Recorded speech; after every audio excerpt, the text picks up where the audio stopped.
에이펙 정상회의 참석을 위해 미국 샌프란시스코에 방문 중인 윤석열 대통령이 기시다 후미오 일본 총리와 정상회담을 열었습니다. 네, 윤 대통령은 오늘 에이펙 정상대화와 업무 오찬, 인도 태평양 경제 프레임워크 IPEF 정상회의에 잇따라 참석할 예정인데요. 취재기자 연결하겠습니다. 강희경 기자. 네, 샌프란시스코입니다. 네, 먼저 오늘 새벽에 열린 한일 정상회담 소식부터 전해주시죠. 네, 윤석열 대통령이 조금 전 기시다 후미오 일본 총리와 만났습니다. 아시아 태평양 경제협력체 에이펙 정상회의를 계기로 미국 샌프란시스코에서 한일 정상회담을 연 겁니다. 윤 대통령과 기시다 총리가 회담한 건 지난 9월 10일 G20 정상회의를 계기로 인도 뉴델리에서 마주 앉은 이후 2달여 만이고 올해만 7번째입니다. 윤 대통령은 모두 발언에서 한일 관계 흐름이 긍정적으로 이어지고 있어 기쁘다며 특히 지난 3월 셔틀 외교 복원 당시 약속한 정부 간 협의체가 100% 복원됐다는 점을 강조했습니다. 기시다 총리는 세계를 분열과 갈등이 아닌 협조로 이끄는 과정에 양국이 협력할 수 있을 거라면서 세계의 역사적 전환점에서 일본과 한국은 파트너로 협력할 수 있다고 화답했습니다. 들어보겠습니다.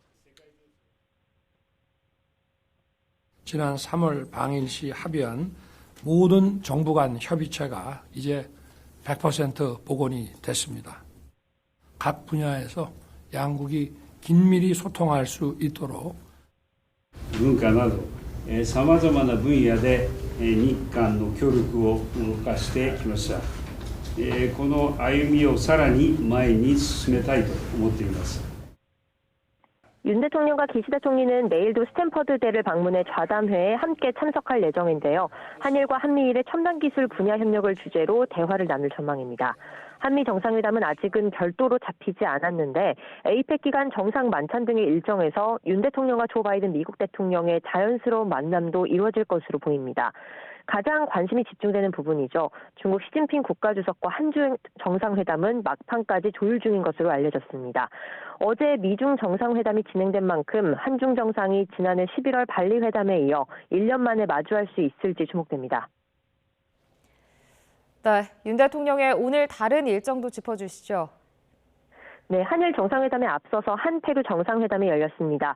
윤 대통령 취임 이후 처음으로 열린 것으로 윤 대통령은 2030 부산 세계박람회에 대한 지지를 요청했고 양국 정상은 공급망 등 다양한 분야에서 협력을 강화해 나가기로 했습니다. 각종 양자회담 외에 에이펙 정상회의 관련 일정도 계속 이어집니다. 먼저 모두를 위한 회복력 있는 지속가능한 미래 창조를 주제로 에이펙 정상회의 첫 번째 세션이 열립니다. 에이펙 정상들과의 비공식 대화와 업무 오찬이 진행되는데요. 윤 대통령은 청정에너지 전환과 기후위기 극복 과정에서의 대한민국의 기여, 에이펙 회원국과의 연대 방안을 강조할 예정입니다. 이어 에이펙 기업인 자문위원과의 대화, 정상 만찬 등 늦은 저녁까지 일정이 이어집니다. 이와 함께 윤 대통령은 미국이 주도하는 경제협의체인 인도 태평양 경제 프레임워크 IPEF 정상회의에 참석해 공급망 다변화 방안도 모색할 방침입니다. 지금까지 샌프란시스코에서 YTN 강희경입니다.